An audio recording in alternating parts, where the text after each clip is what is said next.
주식 선물 옵션 실전 차트 매매 아카데미 원스토어에 있습니다. 오늘은 2023년 새해입니다. 1월 4일 수요일입니다. 지난 34강 영상에서 삼성전자 주식 선물을 매수했던 영상을 올렸었죠. 이날입니다. 12월 22일 약 59,000원, 8,000원, 9,000원 사이에서 매수를 했고, 그 이후로 지금 가격이 많이 하락했고 오늘 좀 단기 반등을 이루고 있습니다. 그때 당시에 지난번 영상에서 현재 전체 시장의 흐름이 하락이기 때문에, 그리고 삼성전자가 전체 시장의 흐름에 영향을 받을 수밖에 없는 지수 관련주이기 때문에 더 하락할 수 있다, 이런 말씀을 드렸었고요. 그런데 그 하락이 삼성전자를 조금 더 싸게 매수할 수 있는 좋은 기회가 될 것이다. 그래서 조금 적극적으로, 좀 더 적극적으로 삼성전자 주식을 추가 매수하고 주식 선물도 추가로 매수하겠다, 이런 말씀을 드렸었죠. 그런데 좀 많이 하락했습니다. 실제로 이렇게 하락하면 진입 시점보다 그 가격이 많이 하락하면 대부분의 경우 손실이 나기 쉽고 물량도 많이 쌓일 수밖에 없는데요. 과연 어떻게 진행되고 있는지 삼성전자 주식 선물 매매창을 열고 한번 확인해 보겠습니다. 1,000만원 옮겨서 시작을 했는데요. 추정 자산이 오히려 하락했는데도 불구하고 늘어났죠. 전체 자산이요. 기간 손익을 보시면 22일 날 매매 시장 22일부터 지금까지 보시면 오히려 수익이 나왔습니다.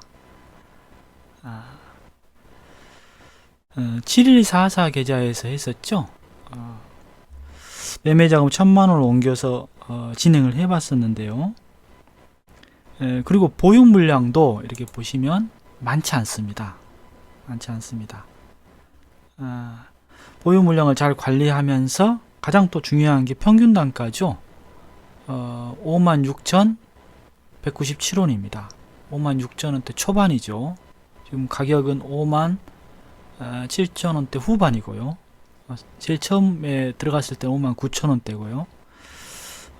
어떻게 이렇게 매매하는 것이 가능한가, 이 부분은 영상 뒤편에서 자세하게 좀 설명드리도록 하겠습니다.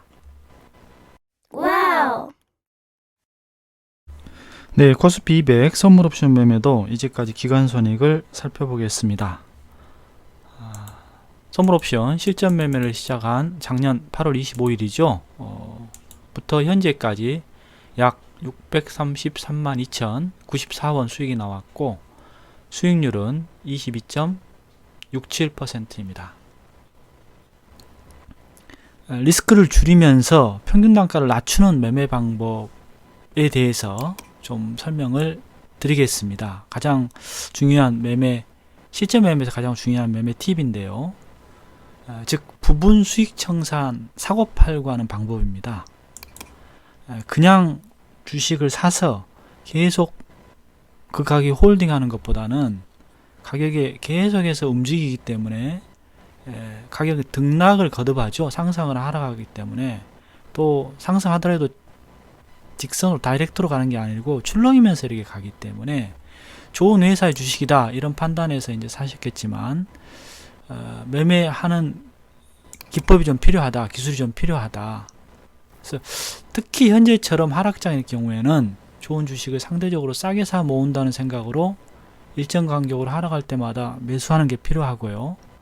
그리고 두 번째, 저점에서 추가 매수한 이후 잠깐 상승했다가 또 하락하고, 상승했다가 하락하고, 하락했다가 상승하고, 이게 반복합니다. 그래서 바닥에서 산 것은 반드시 부분 수익 청산하고 다시 그 가격에서 사는 그러한 전략입니다.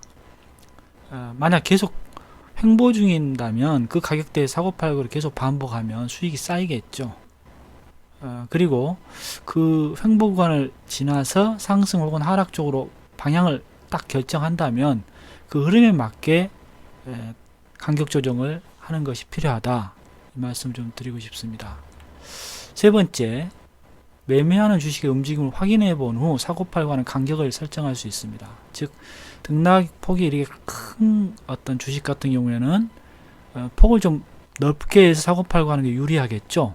그런데 이제 등락폭이 아주 간격이 좁은 그러한 주식일 경우에는 사고 팔고 하는 것도 간격을 좁혀서 하는 것이 유리하겠죠. 그래서 일반적인 경우는 수수료를 빼고 1%에서 2% 정도 수익이 나올 수 있는 범위대로 범위 내에서 사고 팔고 하는 것이 일반적이다. 이 말씀 좀 드리고 싶습니다. 네 번째, 사고 팔고는 기계적인 것이 아니고요. 시장의 흐름을 보면서 하는 것이 정석입니다. 즉 시장이 강하게 상승하면 밑에서 굳이 팔 필요가 없겠죠. 조금 더 기다렸다가 위에서 조금 더 위에서 부분 수익 청산하는 것이 맞다. 그런데 지금처럼 전체적인 시장의 흐름이 하락일 때는 일단 상승하면 물량을 줄이는 것이 정석이겠죠. 왜? 다시 하락할 확률이 높기 때문에 그렇습니다. 그래서 순간적으로 오늘처럼 강하게 반등하는 경우에 물량을 많이 줄이는 것이 확률적으로 더 낫다.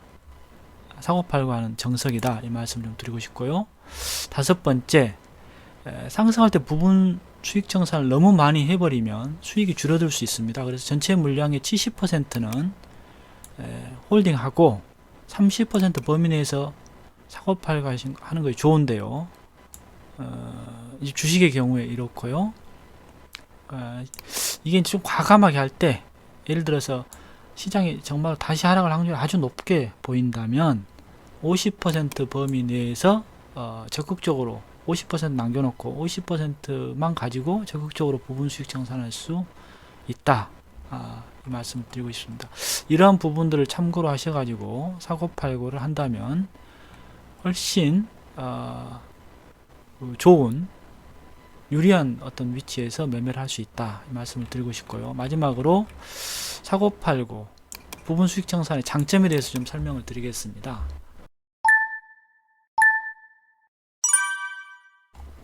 먼저 가장 큰 장점으로는 부분 수익 청산하고 다시 저점에서 재매수하고 이렇게 사고팔고를 하지 않고 가만히 있는 그런 매매보다는 사고팔고를 할 때마다 실제로 수익이 계속해서 쌓여간다는 것입니다. 이게 한 번 사고팔고 하는 것은 미미한 수익이겠습니다만 횡보구간에서 지속 반복해서 계속해서 사고팔고를 하면서 매매를 진행하기 때문에 실제로 수익도 무시할 수 없다. 이러한 큰 장점이 있고요.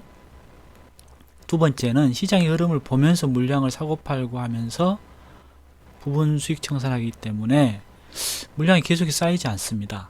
그래서 리스크가 현저하게 줄어드는 장점이 있습니다. 물량이 쌓이지 않는다는 게 굉장히 중요한 부분이겠죠. 세 번째는 평균 단가가 계속 낮아지기 때문에 시장이 오늘처럼 잠깐 강하게 반등하더라도 아주 쉽게 수익 전환할 수가 있습니다. 또 굉장히 큰 장점이 되겠죠. 네 번째, 이게 가장 중요한 장점인데요. 큰 장점이죠. 뭐냐면 매매는 심리 게임입니다. 매매할 때 계속 물량을 늘리지 않기 때문에 심리적으로 아주 안정되게 매매할 수 있습니다. 그러니까 물량을 오늘 많이 줄였는데요. 계속 상승하게 한다면 남은 물량이 많기 때문에 좋겠죠. 그러나 반대로 내일 당장에 또 하락한다고 하더라도 그것도 좋겠죠. 왜 그러냐면 다시 평균 단가를 낮추고 물량을 저점에서도 확보할 수 있기 때문에 상승하거나 하락하거나 모두 아주 좋다. 그래서 심리적으로 아주 안정된 매매를 할 수 있다는 큰 장점이 있습니다. 부분 수익 청산하고 저점에서 다시 매수하고 사고팔고 하는 이 매매 기법은 실전 매매에서 매우 중요하고 필요한 매매 기법이기 때문에 꼭 익혀두시면 좋겠습니다. 감사합니다.